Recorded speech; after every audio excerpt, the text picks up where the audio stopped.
Hi, I'm Mr. and you're The Missus. nice. This is our second video. Just going to talk about, well, start off with, how are you? How's your week been? Fine. Fine? All good.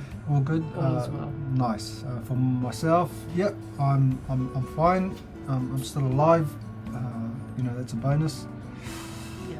And I've got a job, blah blah blah, and everything's well as it can be. Yeah. Nice. Is there anything that you want to talk about? Well, I think like the whole world's talking about something at the moment, Yeah. and I suppose you might as well have a chat about that because, I mean, we're far, far away from where it happened, but it has kind of made an impact on us, and so Yes. we might as well have a chat about it. Yep. You want to start? Uh, You want me to start? you can start. You start because So, I don't know if anyone will see this or care about anything, but it's nice to have a chat about it. So yeah, the great Charlie Kirk has been assassinated a couple of days ago. So that was absolutely shocking. We live in New Zealand, so we're miles and miles away at the bottom of the planet, which sort of tells you a lot about the impact and influence that Charlie Kirk had on people around the world. Absolutely. And what an amazing, exciting person he was, with such a strong message of like spirituality, of God, family, truth, just creating a wonderful, safe society, men in their place, women, safe and raising beautiful children, and just a really beautiful, wholesome, traditional message about how the world can be, and just really helping young people wake up from the madness that they've been sold, the lies that we've all been sold for generations of, by the socialists, I'd say. I guess so. Yeah. Hey. And so when I saw that, I got a notification from Daily Wire, and I sort of was like, wait, it just didn't register. Because it's like, this is a guy with the personality of someone that's going to be around forever. Just his strength, his mana, his passion, it didn't compute. But eventually I saw another notification, and I had a look, and it was Ben Shapiro doing a tribute kind of thing, just doing a minute by minute, real time kind of reaction to what had happened. And to me, it's the most devastating, impactful death of someone, a public figure, that I've ever experienced in my lifetime. Other people that have shockingly passed away young, to me, have just been like performers, entertainers, and he was an entertainer, I suppose. But it's never been someone with a mission to put Jesus and God at the forefront of everything that they do, and to promote that message, and the madness, just bringing truth to the madness of all the different ideologies that are out there, bringing down society. I'm gutted that he passed away, and I was really shocked to find out that I didn't realise he was only 31 years of age. And we all know, like, 31-year-olds, and we also know what we were like, at 31, and it's just astonishing what a next level guy he was, and what he'd accomplished, and what he had yet to accomplish. So Well, you've said most of it. When I saw it, I think I saw it Facebook, something came up and I was like, is this real? For starters, this can't be real. So I think I messaged you. I think you messaged me, and it was like, wow. Then I checked all the platforms, and yeah, there it was. I was absolutely disgusted, really, and shocked, and platform. And he's an amazing man too himself. But he was live, and he was.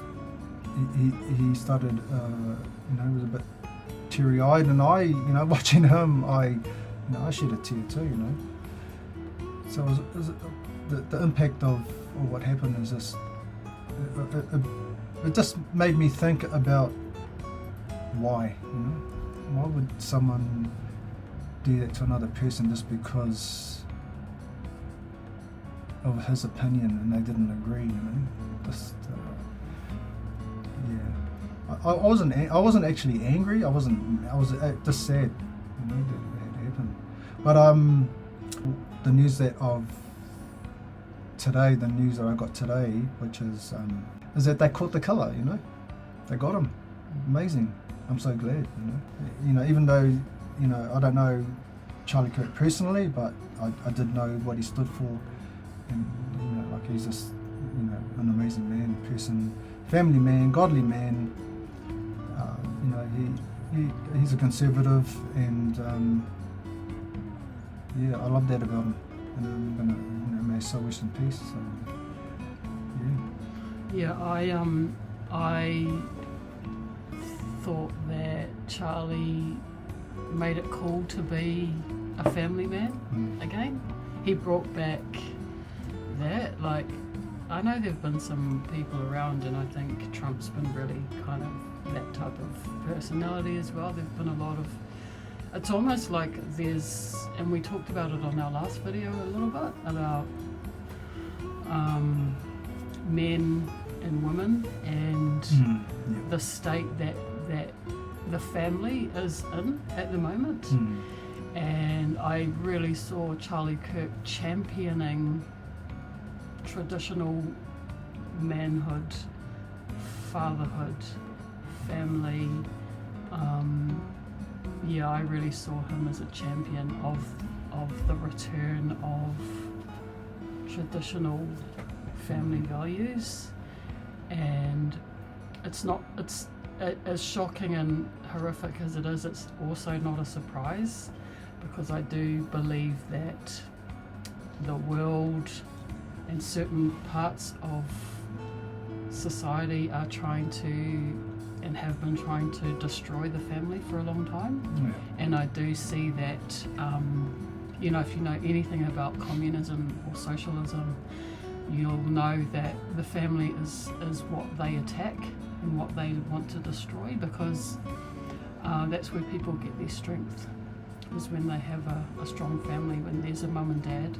And children are born into that union. They are stronger, and they are smarter, and they're more independent, and they're more sharp to society and what's going on. It's just a natural thing. It just is. I'm not a scientist and I can't explain why, but there's a reason why it's biblical that God made man, woman, and children are born into that.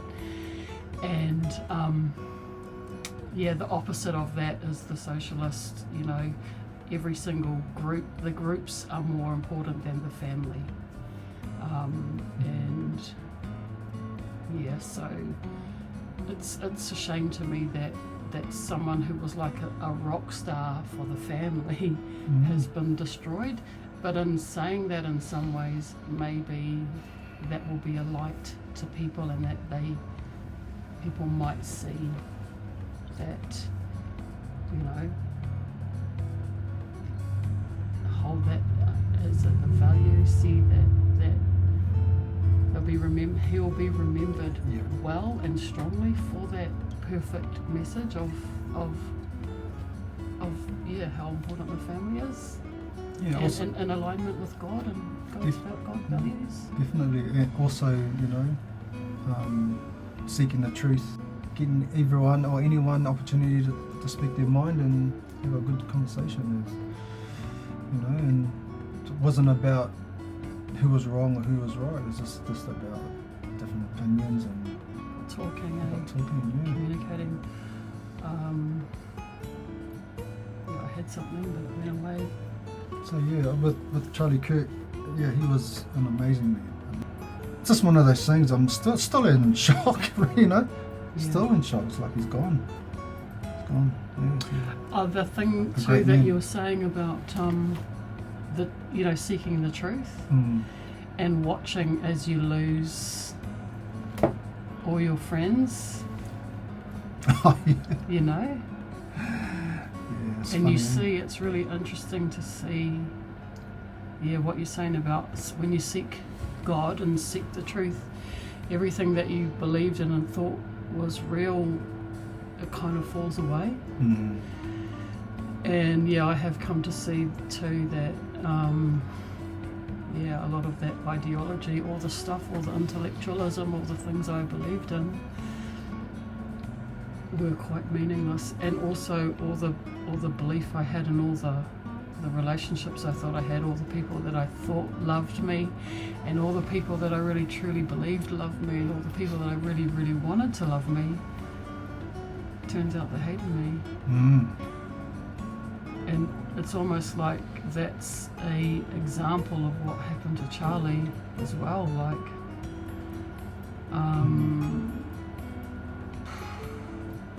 the ultimate truth is that evil exists, and evil, especially evil, hates you when you're seeking God and living in God's light. Yeah. It wants to destroy you. And I've seen that a lot in my own life, not to that extent, and I'm not comparing myself at all, but I have seen how when you seek God, you lose everything, you lose everyone. Yeah. What can I say about that?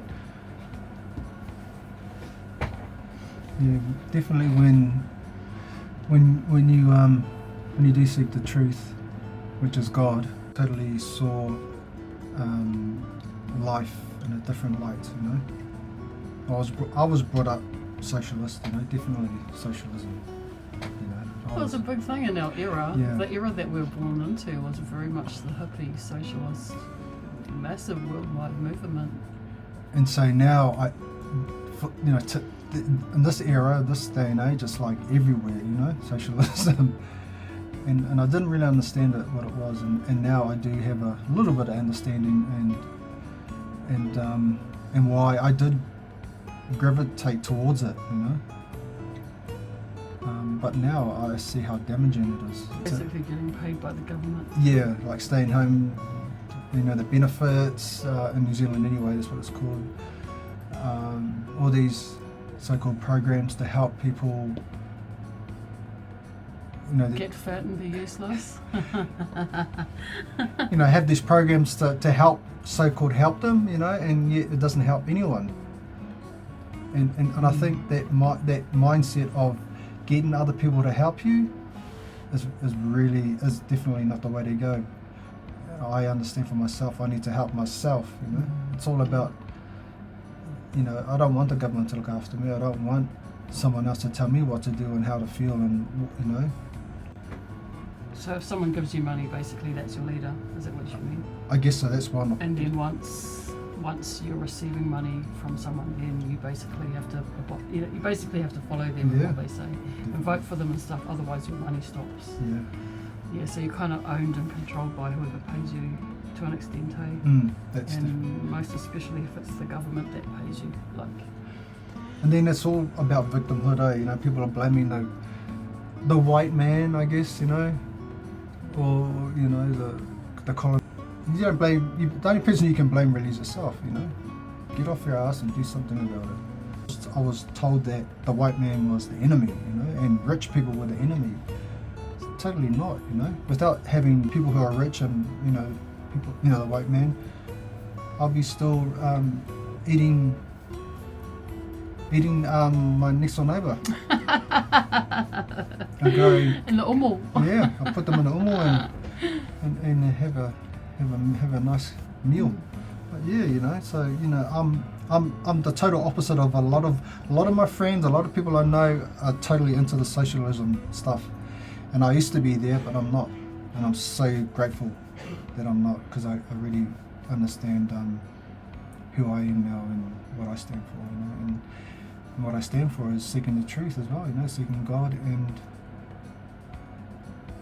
and being responsible for myself and what I do, you know, so.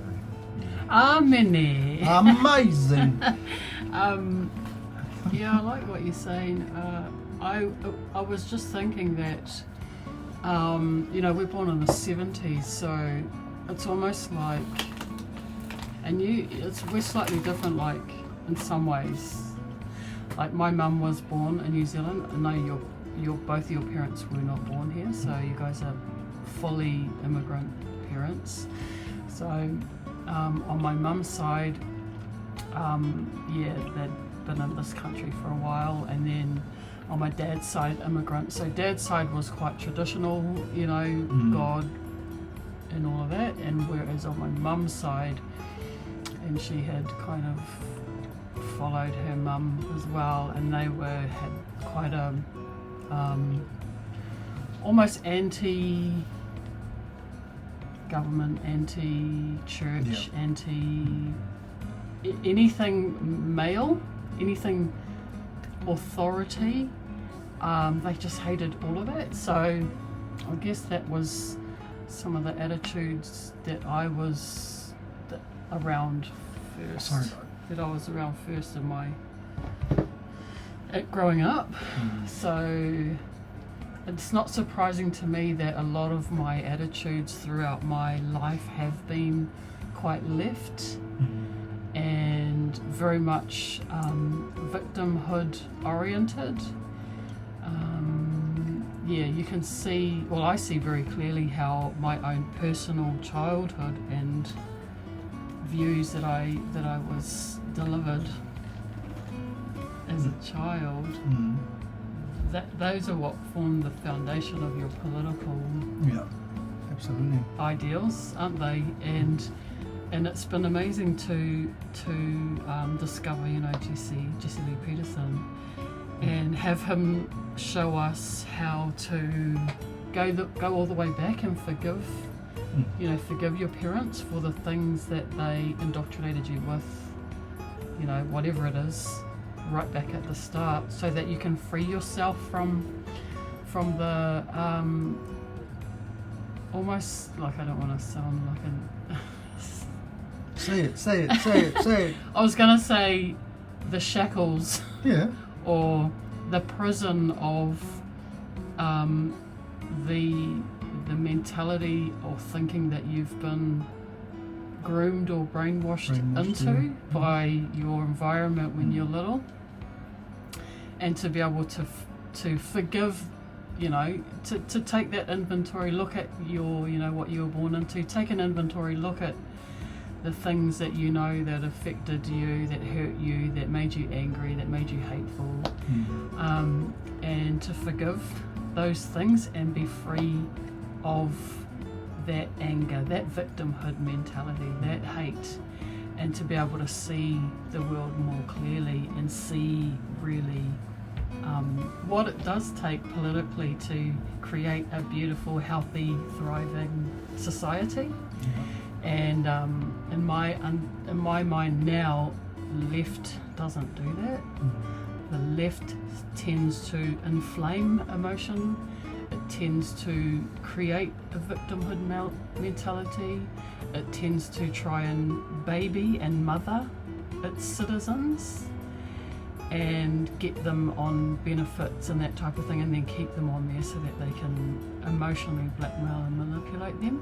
Whereas it seems the right likes to run an orderly country and make money, make sure there's enough money in the bank so that we can pay for and buy the things that we need, and we can educate our citizens and that sort of thing. That's how I'm sort of seeing it. I mean, yeah, that's how. As you can see, the missus knows more than me about it.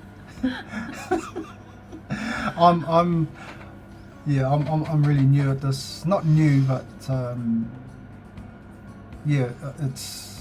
it's interesting to, like I said before, to have my eyes open and see what it is, you know. Yeah, so I guess, you know, with having Charlie Kirk pass away, and it's just brought that whole thing home of how is our society, what state is it in? Does it need to be reinvigorated? I mean, every empire rises and falls. Everything has a lifetime. It has a beginning and middle and end. Everything dies. You know, we all die, and ideas and neighbourhoods die in that. But they hopefully they're reborn or remade, or you know, someone starts a new one and it's fresh again. And there's these cycles that go on and on.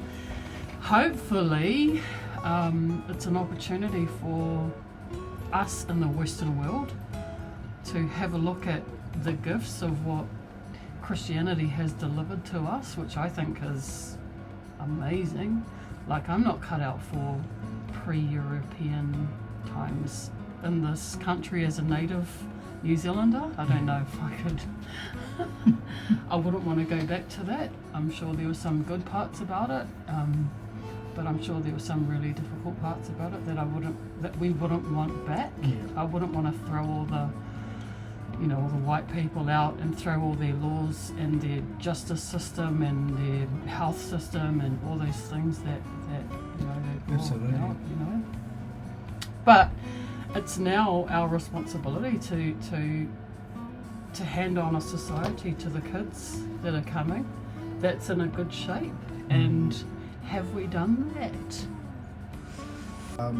If you're a criminal, you can get away with a lot these days. Yeah. We need to bring some order, some law. Because it's too left, eh? Yeah. And too focused on victimhood and, like you were saying, trauma, and you know, they're like, oh, something happened to him when he was a little boy, so you know, we understand that, you know, and it's like, so what, you know? It's like we're not. Justice isn't about, you know, addressing your past. It's actually about keeping society safe right now. But doing right and doing wrong, how simple is that? Yeah. And if you know you're doing wrong, you pay for the consequence. Yeah, but if the people aren't clear about what is right and what's wrong, and the you know, the country have to actually tell them what it is. We as a people of the country, we need to ensure that people know really clearly, no, this is wrong, and if you do this, this is what's going to happen to you. But if we keep chipping away at that and making everything okay because, you know, so and so got a bit of a smack when he was a little boy, and now he's angry and that he can get away with anything, or he grew up without a dad, or he grew up with this or that. I mean, I grew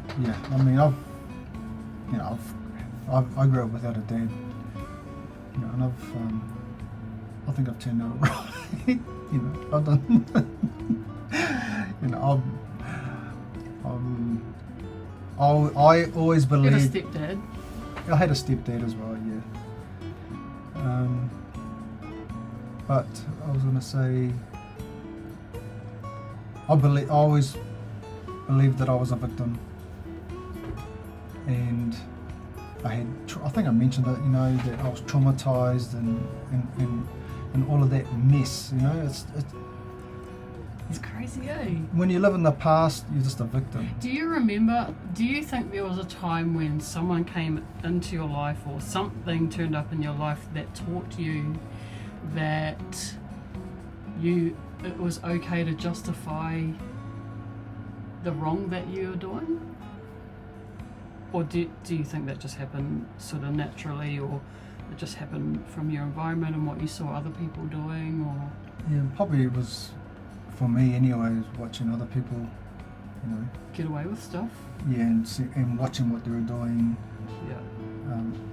I mean, I mean, my mum and my stepdad were, you know, they were good people, but not, you know, but there's a lot of other issues going in the family, you know, so that's why I guess I didn't really listen to them.